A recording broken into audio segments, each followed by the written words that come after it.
Hi, lovely to have you here. Welcome to the Electro Revolution channel. My name is Michael and I'm a car and tech enthusiast. In this episode, we're going through a test drive of the BYD Atto 1, which was released only a couple of weeks ago here in Australia.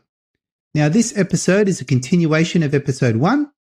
If you haven't seen episode 1, where we went through the exterior, the interior, the boot and so forth, you can look up there and watch that.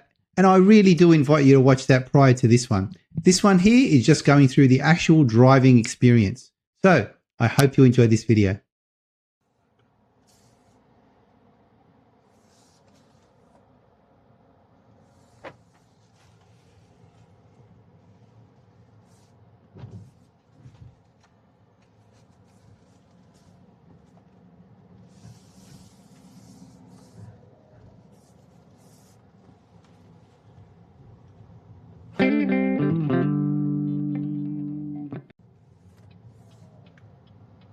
Okay, so my initial observation, the first things first is when I did the blinker, it has that blinker I'm accustomed to, which is the blink, blink, blink sequence, and it's not very loud, which is quite comfortable in terms of the way I like to drive a vehicle.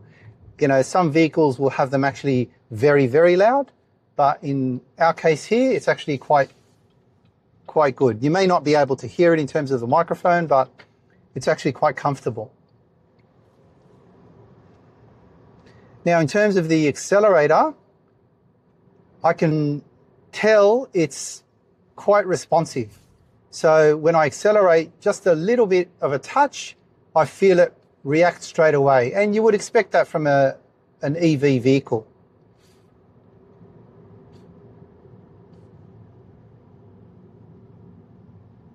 The brake system is pretty good. It's not touchy at all.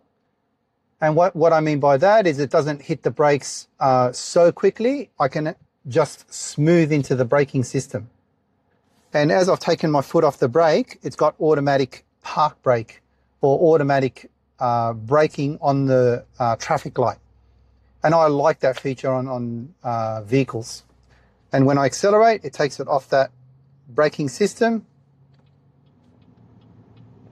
And as you can see here, because I'm under the 40 kilometers an hour or 15 kilometers an hour, something like that, it'll actually show the left turn here. And this is typically what you would get on a Tesla.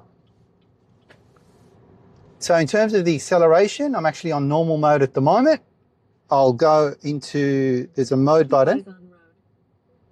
Okay, because I'm looking away from the actual road, there's this eye indicator here, which tells me to keep my eyes on the road. Keep eyes on road.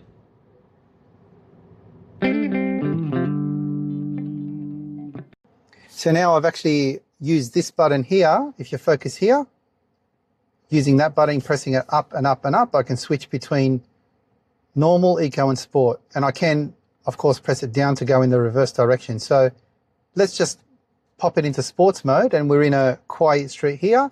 I can just quickly test the acceleration just for a short while.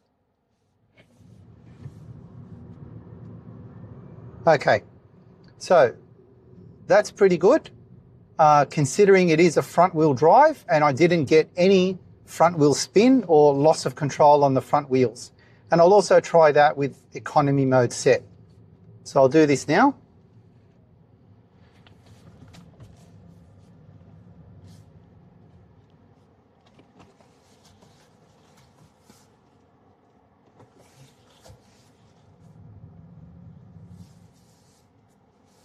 So now enabling economy mode.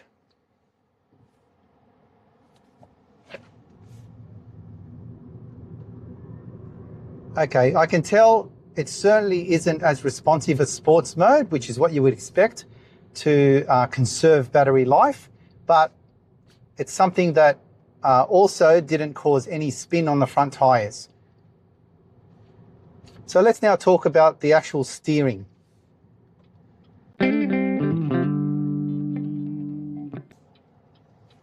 Now, in terms of the steering, I like the fact it's a standard size. Like I don't think this is much different from what you would get in other BYD vehicles. Like I own both an Atto 3 and a BYD Seal, and it's very similar to that. It doesn't seem any thinner, or maybe slightly thinner, but that's typically because I've got steering wheel covers on top of my one. So I would assume this is very, very similar to the other steering wheels. Now, I do notice in terms of the left and right sequence that I perform here, it is a little bit stiffer in terms of the steering. And this would make sense on a smaller vehicle. Why? Is because when you're traveling at higher speeds in a smaller vehicle like this, the reaction time based on the steering would be a lot more noticeable, because it's a smaller vehicle, it's less heavy. So it would make sense that BYD actually thought about that and made this steering a little bit stiffer. Now, other things I notice is the suspension system is pretty good. You know, remember, we're in a small vehicle, and smaller vehicles with less weight typically react to ground bumps a lot easier and a lot more than a vehicle that's heavier. And of course, the suspension absorbs that on a heavier vehicle more so than it does on a lighter vehicle. But as you can see here, I'm going through some roads here which aren't exactly 100% straight, and I don't hear the road as much, which is a good thing.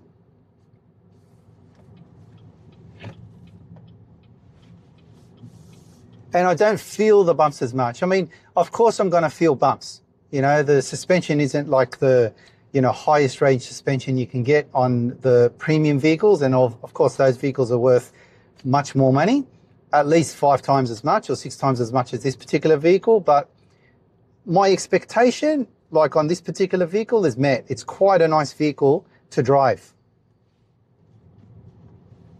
And one thing I would also say about the BYDs, they've got an extremely tight turning circle, and that's something I really like about the BYDs. You don't find that typically on other cars.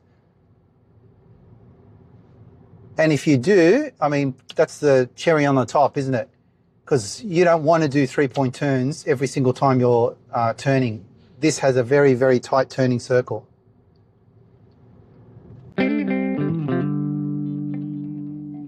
Now, what we're looking at here is, number one, the on and off button. Now, push button start, that's common on many of the newer model vehicles, which is fantastic because that's what you look for in newer cars. Or you remember the old keys that we'd have to turn on and off on the vehicle and things. Those days are gone with this on and off switch. The other thing I would mention is the left stalk and the right stalk. Now, these are pretty good now because it's reminiscent of our common vehicles, especially in Australia, where the blinker occurs on the right stalk. It's got the button for changing the trip computer, trip A, trip B, and an odometer there. And when we look at the left stalk, this is wipers. So, of course, you press in, it does the water, as we can see there. And you can do the wipers by pressing up.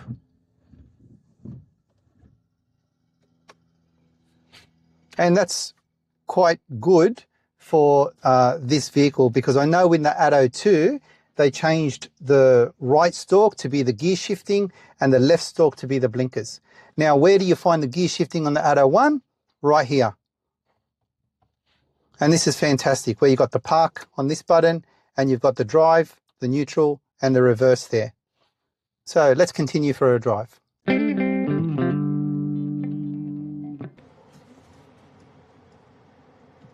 Now, I deliberately got myself into a very tight squeeze here so I could test how I would perform a drive and reverse instantaneously, and it was without effort. It was really, really nice. Now, I would imagine a car like this would be purchased for the small runarounds. I wouldn't imagine it for exactly long trips, because it does have a limited distance, 320 kilometers, I think, on this particular version, which is WLTP range. So you would typically get about maybe 270, 280 kilometers on this particular vehicle. So it's really for suburban driving, city driving, that sort of stuff. And that means it's catering more to the people that need smaller vehicles to run around in, take the kids to school, go to the doctors, go to the shopping centers and that sort of stuff. So I think this particular vehicle suits that to a T. You don't need something that is extremely long range. You don't need something that's extremely powerful. Now, it did that when I actually blocked the vision sensor from my eyes with my thumb. So I noticed that straight away, and it does tell me, keep your eyes on the road, which isn't a bad thing, but it can also be annoying. And I do know third party, in quotes, third party dust covers can be purchased, and they call them dust covers. But you know what they are? They basically block these things so people can't actually get annoyed by them if they do become annoyed. So, these are sort of added for the ANCAP rating. And I know in Australia, this has a 5-star ANCAP rating. So to have that ANCAP rating, you have to have the drowsiness detection and things like that in a particular vehicle. That's required.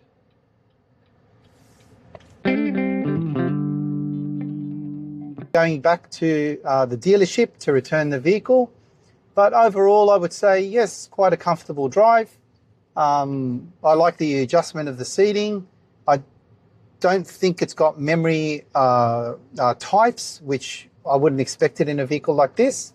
But, the blinker's there, so my muscle memory is there. I don't have to worry about thinking, where I'm blinkering or where my wipers are, because both the Atto 3 and the BYD Seal that I have, both have the stalks in exactly these same positions and they use the same function. So my muscle memory is there. I don't even have to think about it. I like also the positioning of the instrument display. On some vehicles, you'll find the steering wheel actually blocks out the corners, the upper left corner and the upper right corner of the instrument display, where this one doesn't. The way I'm sitting, I can see the instrument display without a problem. And also the way the console is positioned. It's quite a small console, but it certainly is there and it does the job it needs to do. And I don't really have to use the console while I'm driving so much because, as I mentioned before, BYD voice commands are accepted, unlike many other vehicles. So I can essentially just talk to BYD as you would talk to Siri or as you would talk to Google on your phones. And of course, the BYDs do support Android Auto and Apple CarPlay, which is a massive feature for usability and functionality of these vehicles, where they don't have to concentrate so much on the actual display and having the functions available on the display.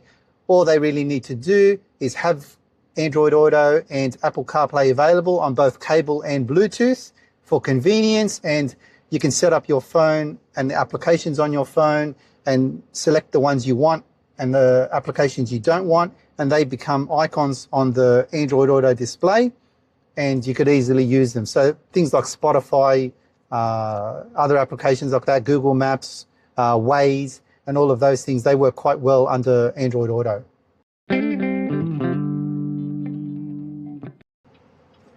So overall, I would say this is quite a good vehicle for the price. Now, if you look online in Australian dollars, it says essentially $27,000 or so in Australia, and on road in New South Wales, it's about $31,000 with on-road costs.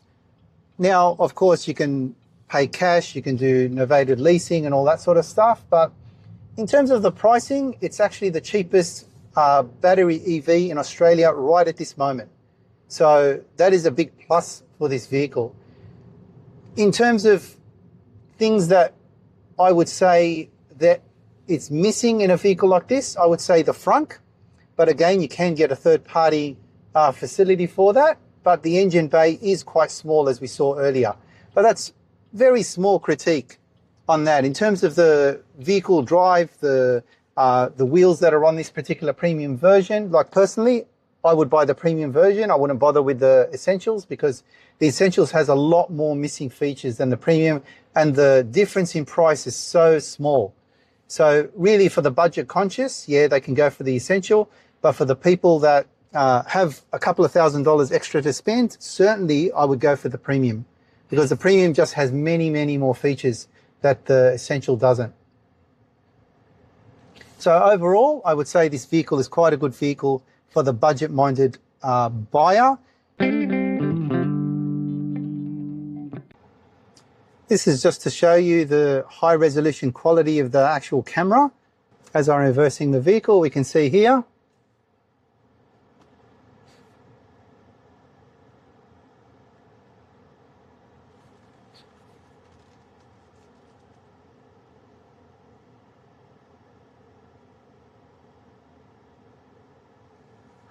Reverses quite nicely into the slot.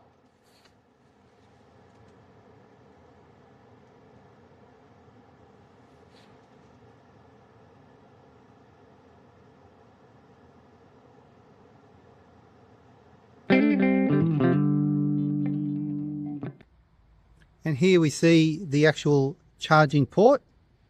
So one of the good things about this is your AC charger, and that's your DC charger. Now I know some of the hybrids that are coming out now don't even have the DC charger anymore, but that's of course they've got small batteries, so they really only need AC.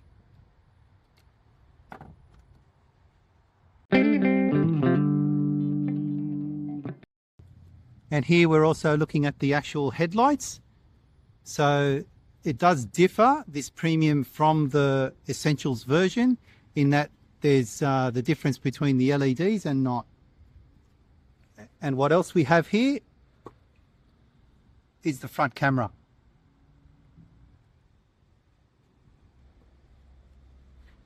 So as we lock up the vehicle,